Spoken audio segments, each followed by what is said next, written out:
playing the Jackrabbits tonight, which I think is the best mascot in sport. Even better than the Beavers. Yeah, well, that's a good one. There were a lot of Jackrabbits here when we were kids running around right here, but the spread's only 5. Yep. Unload on, as we say when I was on Wall Street, back up the truck. So Dillion Jones is leading the conference in rebounds, points, assists, and second in steals. Now who can do that? Dillion Jones, and that's about it. So, in fact, he's the only player in the country that's the leader in more than one stat. There's the great Dave Patton. We were just talking about that 2007 game.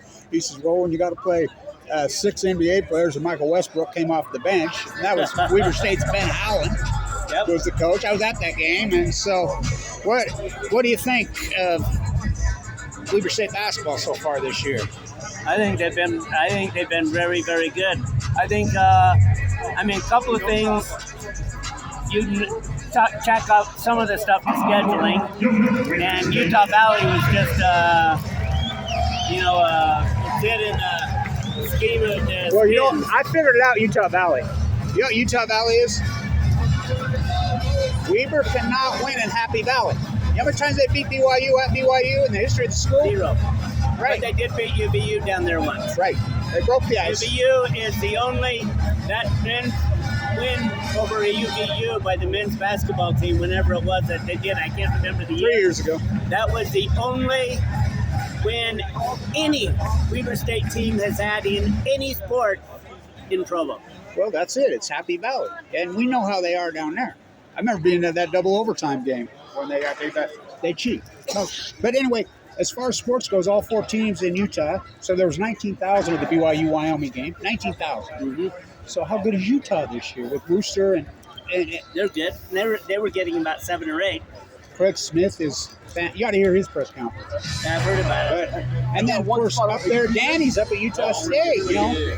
I saw everybody. I remember going to March Madness in Wendover with Danny in 2003 when Weber had that great team. He's a great coach. Yeah. Oh, you know what's funny? You were talking about, well, the other big 6'8" guy, I think this guy's as good. Guess he was standing right behind you when you said that. The other big 6'8" guy, he plays for Utah State, and I walked over there. I talked to him. Right. I talked to him last week. You were kind of dishing him right here and didn't even know he's standing there.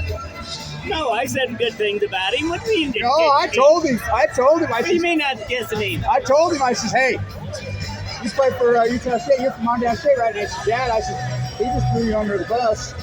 What? No, he's laughing. He's laughing about it. So, he knows that I didn't diss him. So it's the 70s also. I have a new line that I'm going to start using on Dillion. So, I call it magic. Whoa, whoa, it's magic. I know, never believe it's not so. That's 1975 Pilot. Yep. Because the 70s are back. In the 70s, those kids, those 4 teams all went to the tournament. Yep, they did. It's back. And Dillion Jones, I call him DMJ. So, Dillion Magic Jones. So, I predict Weber by 14. So, we'll see. Go Weber. I look for Dillion to have another monster game.